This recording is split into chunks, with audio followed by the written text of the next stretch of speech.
Welcome to the race day recap where we raced at Hollywoodbets Scottsville on the 10th of July and we had 9 races on the program, and the bipod of course begin in race number 2, place accumulator race number 3, and pick 6 race number 4. We had some huge upset results on the day. In the last race we did have a upset result in Amirandi coming through to win. We had Sunblush who did win for the Michael Roberts yard. So 2 huge upset results on the day, but the exotics, those certainly did pay well.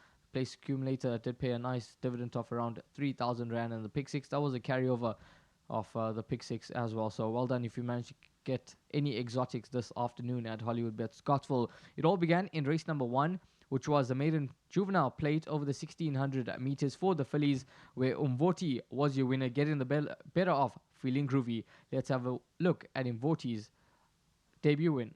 Inside shows Bright Star on the outside, and Bright Star's running a big race. Feeling Groovy's fighting right back. Inverti on the inside. Feeling Groovy and Inverti over the last 100. Inverti's coming strongly now and it's gonna probably get up. Inverti just won it. Second, Feeling Groovy, then.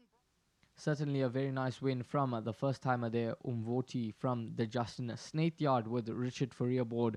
Moving along to race number 2, and Wiccan Warrior was your winner here. Calvin Habib teaming up with Gareth Van Sale, and there was lots of confidence about this individual heading into the race. The money came, and they can certainly all collect now. In Wiccan Warrior, a confident ride and a lot of confidence, as I mentioned. So let's have a look at Wiccan Warrior getting it right at the second attempt.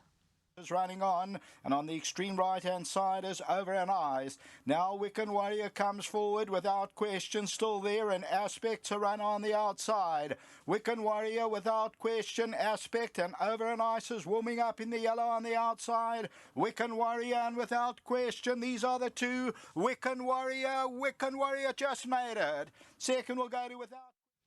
Well, the opening leg of the place accumulator went the way of the Michael Roberts charge, Sun Blush, with Rachel Venica aboard. And I can tell you, Sun Blush returned dividends of 88 Rand 50 a win and 6 Rand 64 place. So Sun Blush was wasn't fancied in the market and was a real upset result. But nonetheless, Sun Blush did win a nice race for Michael Roberts.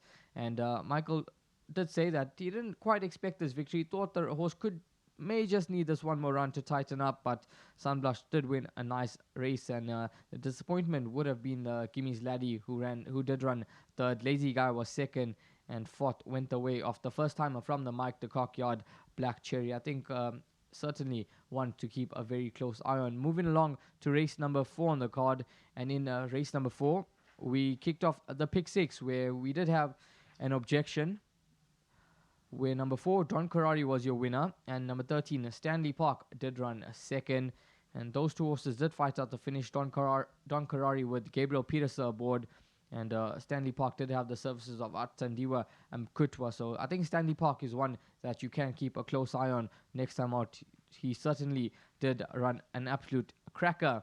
Moving along to race number 5 on the card, where 60 Shiraz finally got it right for the Robbie Hill yard. And Robbie Hill, in the past 2 meetings, he's had 2 winners, with Count Marsh coming through to win just the other day for him. And 60 Shiraz won quite comfortably in the end of the 2,400 meter trip, and it was a nice win from this 3-year-old daughter of Karari in race number 5. Moving along to race number 6, which was a MR72 handicap of the 2,400 meter trip, another test of stamina for these individuals, and it was a tightly bunch finish with a few unlucky stories in the race. I think horse number 4, Twice Golden, is one that we've got to keep a very close eye on. Extremely unlucky in the run-in. There was no gaps for this individual, and Twice Golden, if the gaps were there, this horse would have certainly come home to win. But your winner in the race was number 11, Hable, and Hable did win a nice race, getting the better of Cyber Time, and third in the race was In the Summertime from the Gareth Van Zel yard. But Hable, it was a double on the day for Michael Roberts and Rachel Venica. Hable, now a 3-time winner from 19 starts, and he won a nice race. Was an excellent ride from Rachel Venica. Moving along to race number 7, where Mark Dixon and the owners were certainly rewarded for consistency with this individual. It had been 553 days since her last win, but Vivajet, she won a nice race, and she now becomes a 3-time winner from 12 starts. And Keegan Amello, he's been aboard all 3 victories, so it was a nice win. And let's have a look at Vivajet's third win. And Good Queen Bess is going to have to grow wings as they come to the last 200 metres. And it's Maquette, Vivid Jet, Vion Spy, and on the outside, Lady Catherine, Area 51. And Keep the Lights On is also starting to warm up on the inside. It's Vivid Jet, just the leader from Keep the Lights On. Vivid Jet has won it. Maybe Maquette second.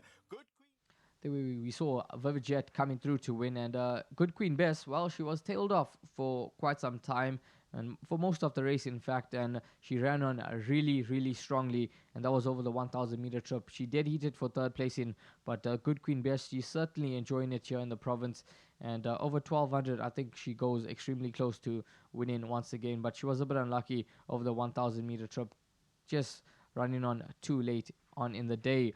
Moving along to race number 8 now, and there was lots of support for this individual. Hampton Court is his name. He's a horse that's super consistent. He shows lots of gate speed, and Muzieni piloted Hampton Court to victory in race number 8, where he became a 5-time winner from 50 starts. And Hampton Court, 7-year-old son of VAR, still enjoying his racing from the Dennis Bosch outfit. And Hampton Court, the winner of the 8 race. Unlucky second was number 7, Happy Wanderer, from the Lola Crawford yard, who did finish in a second position, and was a cracking run from Happy Wanderer. Moving along to the last race on the card, and once again, we had an upset here. It was the last leg of the Pick 6.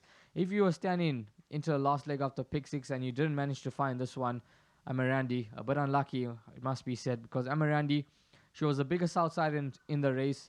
Going into the race, opposed to 2 post-maiden efforts, they weren't the best of runs. She did finish last and second, in fact third last time out, so I can understand the need to not put her in, but she did win a nice race. She showed pace all the way. The cheek pieces went on, and that seemed to be the right move from the team, and she won a nice race. So let's have a look at Amarandi's second career victory. Absolute stampede as they come to the 250, and Amarandi now takes it up. Indigo Fields, Groove of Ice, Ethiopian Queen, down the inside, Diamond Girl, and then Miss Magician. But Amarandi still runs strong over the last 100 metres, and it's Amarandi in command, and Amarandi will win it. Second place will go to Indigo Fields, Groove of Ice, and then maybe Amarandi, your winner of the last race at Hollywoodbets Scottsville. Second in the race went the way of Indigo Fields from the Lorenzo Carrillo.